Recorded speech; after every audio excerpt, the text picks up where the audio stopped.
আজানের আম্মু কি করো? এই যে আজকে আমাদের রান্না হবে হচ্ছে বিরিয়ানি। তো বিরিয়ানির জন্য আমি হচ্ছে আদা রসুন এগুলো সব রেডি করে নিচ্ছি গাইস। তো আমাদের হচ্ছে তেমন মাংস ছিল না বাসায়, তো একটু মাংস ছিল, বাজারে ছিল না আর কি। তো সেখান থেকে একটু মাংস দিয়া তো হচ্ছে আমি বিরিয়ানিটা রান্না করবো। ক্যামেরাটা সোজা করে আমার দিকে ধরো। আসলে ক্যামেরাম্যান এখন পর্যন্ত ক্যামেরা মানে ভিডিও করতে পারে নাই, তবে ক্যামেরাম্যানের যদি ভিডিও নেওয়া যেত তাহলে দেখে বুঝতেন যে কি একটা অবস্থা। তো এই হলো অবস্থা। এটা দিয়ে আমি খুবই সিম্পল করে একটা বিরিয়ানি রান্না করে দেবো, কারণ আমার ছেলে অনেক অনেক বেশি বিরিয়ানি পছন্দ করে।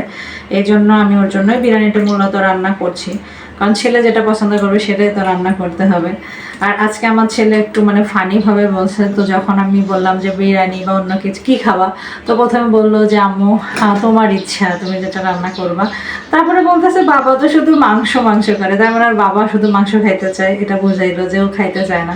বাবা যেহেতু মাংস খাইতে চায় তাহলে একটু মাংস রান্না করে, এইরকম একটা মানে কথা দিয়ে বুঝাইলো নাকি।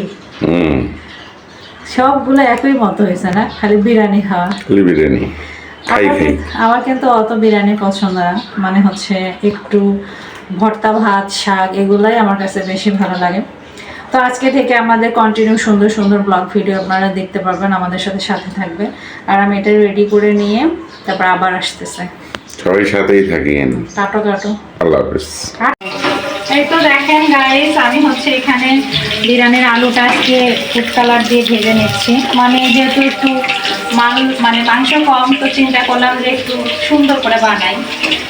কিন্তু আমার ছেলেকে আজকে শর্ত দিচ্ছি যে ও হচ্ছে একবারের বেশি খাবে না, কারণ বিরিয়ানি রান্না করলে ওর পেট একদম ওভারলোড, তারপরে খাইতে থাকে এর বাপের মতো, তাই না? বাপকা বেটা। আমার বিরিয়ানি ভালো লাগে না। আমি আর আমার মেয়ে আমরা কিন্তু বিরিয়ানি পছন্দ করি না, এই জন্য আমাদের জন্য কাঁঠালের তরকারি আর এদের জন্য বিরিয়ানি। দেখেন কাঁঠালুম পুরাটাই তরকারি করবা? না, তোমার জন্য কাবাবের জন্য রাখবো আর একটু হচ্ছে ইয়ার জন্য বানাবো।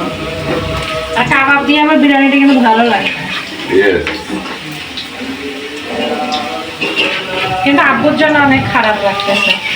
বেচারা আসিয়া মানে 1 ঘন্টাও থাকলো না, চলে গেল। আর ফোনটা কল দিলাম, ফোনটা কোনো কলও হবে না। হয়ে গেছে বিরিয়ানি রান্না। বিরিয়ানির কালারটা দেখেন, মাংস দিয়ে দিয়েছি। তো এখানে একটু দমে হলে একদম রান্না পুরোপুরি ডান হয়ে যাবে। তো আজকের ভিডিওটা আপনাদের কেমন লাগলো অবশ্যই কমেন্ট করে জানাতে ভুলবেন না। সবাই ভালো থাকবেন, সুস্থ থাকবেন, আর হ্যাপি ফ্যামিলির সঙ্গে থাকবেন। আর হ্যাপি ফ্যামিলির বাকি সদস্য বাবার সঙ্গে নামাজ পড়তে গেছেন। তো আল্লাহ হাফেজ, টাটা।